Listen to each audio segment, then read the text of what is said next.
Alam nyo ba dyan sa atin sa Pilipinas may tinatawag na silent epidemic na sakit? Ano yan, sir? Sakit sa bato. Okay, sa buong mundo kabayan, ito ang prevalence rate. Magugulat ka. Sa global, 9.1 to 13.4%. Kamusta ang Pilipinas? 35.94. Nakakabahala ba yan, sir? Diyos ko, ang layo. O bakit? Sa anong paraan kabayan? Bakit ang Pilipinas sobrang bilis? Mapabata man o matanda kabayan, walang kinikilingan yung sakit na yan. Dahil sa una, tayo mga Pilipino, ilang beses tayo kakain sa isang araw. Sige nga, almusal, merienda, tanghalian, merienda, hapunan, merienda, minsan nagmi-midnight snack ka pa. Okay, sa buong mundo, based sa statistical report, kabayan dahil sa dalawang sakit na ito. Okay? Predisposing factor kabayan, pagkakaroon ng mataas na sugar sa dugo at hypertension. Nangunguna talaga ang mataas ang sugar. Kung ikaw meron kang maintenance ngayon, may laboratory po kabayan, kailangan yung bumisita sa inyong mga magigiting na doktor kapag kayo ay may maintenance ha. Hindi lang porket kayo binigyan na ng gamot, okay na ang nararamdaman nyo, hindi ka na nagpapakita sa doktor mo. Bakit may check-up? Dahil nga gustong makita ng doktor yung mga organ mo kasi ikaw nga ay may iniinom na gamot. Baka magkaroon ng komplikasyon yan kabayan. Yun lang ang purpose niyan. Sa mga wala pang maintenance dyan kabayan, tingnan nyo ha, marami tayong mga kababayan. Minsan nade-deferred sa nila sa medical nila para sa kanilang trabaho. Wala silang nararamdaman, pero bakit mataas ang creatinine? Kadalasan kasi sa sakit sa bato kabayan, okay, kahit ako, napapansin ko din ito. Kadalasan pa naman kabayan ang pagtukoy dyan sa sakit sa bato, alam nyo, incidental. Si doktor nagbigay sa'yo ng urinalysis na examination.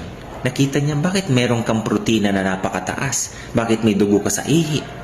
Sige nga, nag-uumpisa na yun doon ang pagkilatis ng doktor hanggang sa matukoy niya, may problema ka sa bato. Habang pataas ang pataas ang iyong analysis o procedure kabayan, tumataas at tumataas din ang gastos mo. Kaya hanggat maaari, timely yung pagka-diagnose sa'yo, timely talaga kabayan. Early detection, early, magkakaroon ka na ng treatment depende sa program na ibinibigay sa inyo ng mga doktor nyo. Kailangan din kasi natin paminsan-minsan magpa-laboratory. Sa mga probinsya, totoo po ito.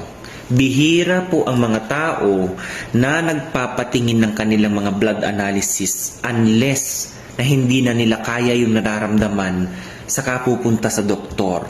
Diyan yung time na yung doktor magpa-request na ng analysis. At dyan na malalaman kung ano ang problema. Marami kasi din kabayan ang nasasayangan. Pagdating sa kalusugan, sayang na sayang kayo. Pagdating sa bisyo, hindi kayo nasasayangan. Marami dyan, mas tinatangkilik, okay?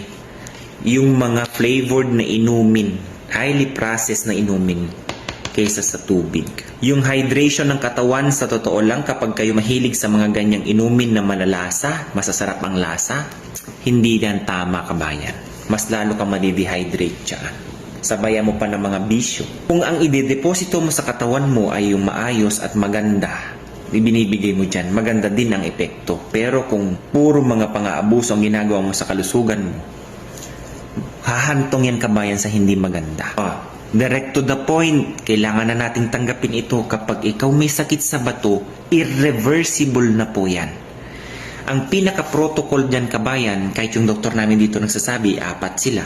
NARD walang iba kundi kidney transplant. Second choice is dialysis. O sige nga, napakahirap kabayan. At ito pa kabayan, base po sa pananaliksik ko, tumataas ang bilang ng mga nagpapatayo ng mga freestanding dialysis center. Alam nyo ba ang registered ngayon, certified freestanding dialysis center ngayon? 700. Paano pa yung mga government hospital na merong dialysis? Ilan ang mga tao na dinadialysis araw-araw? Kaya ingatan nyo po yung kalusugan nyo. Alagaan nyo po yan. Okay? Lalo na sa panahon ngayon, Diyos mio, Marimar. Isa sa pinaka-main contributor din dyan is lifestyle diet.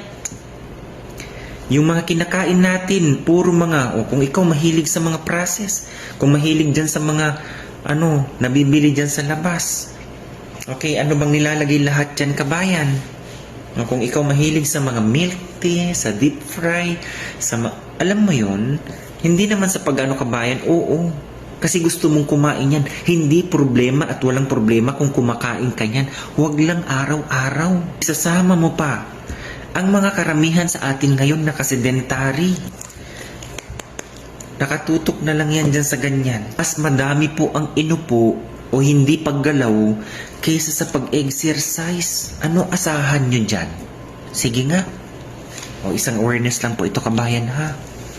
Mula kay Panot. Diyos ko. Kahit dito, kabayan, sa totoo lang, bata man o matanda, may pasyente ako ngayon mataas ang creatinine, 7 years old, lalaki na bata.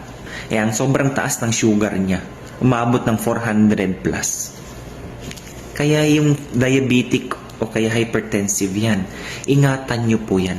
Monitor nyo lagi yan. Okay, i-monitor nyo lagi.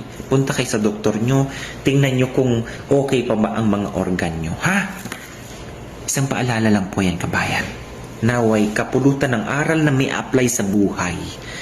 Hindi ako ang nagbe-benefit dito kundi kayo. Masarap mabuhay dito sa mundong ibabaw, kabayan, kahit konti lang ang kayamanan mo o kaya yung mga material na bagay na yan. Ang importante na i-enjoy mo ang buhay. Okay? Na wala kang nararamdamang sakit. God bless everyone. Bye-bye.